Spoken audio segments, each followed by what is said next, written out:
This video is for ILMS MA in Santali semester 2nd paper course number SNT 204 CBCS Santali culture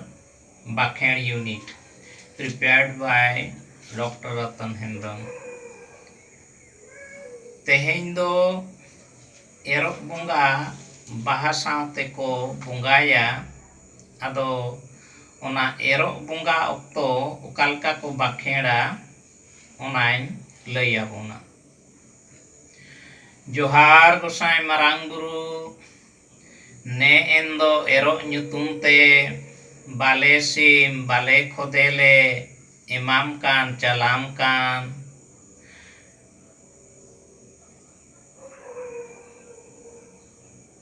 sukte samarte atangka telaka am de endo itayale erale rayale mantiale kaskomale chasale mithen nyurua gelbar then kanhai kokma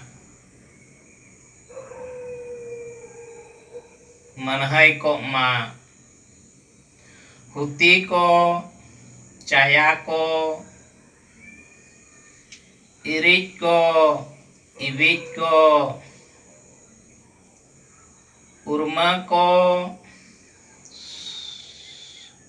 buska ko alom lagao cho bajao cho koa goj gidi toroj gidi kakoa ten kako harup kakoa झाड़ा को मर्डी को लेन का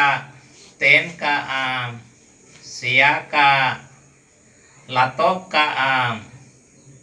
अतुरे मड़रे रोगा बिगिना आलम बोलो अचो सोड़ो अचोया एतम कोए खन जारगेदा जडीदा होयगु चापे अगू का आम हेलेन रे ताहेन रे नाय गे नापाय गे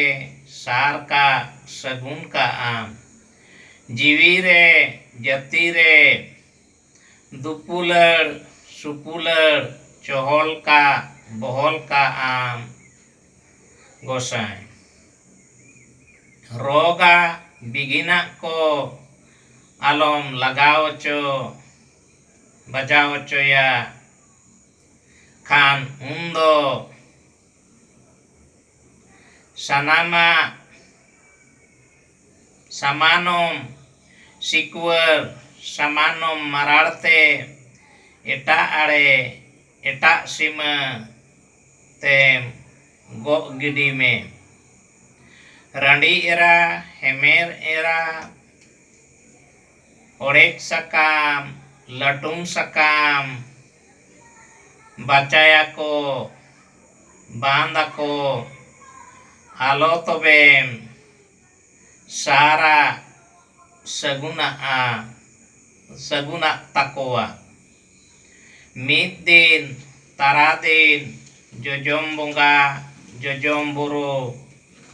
उयुंगा को चुंडुगा को आलम लगाओ चो बजाओ ओचोया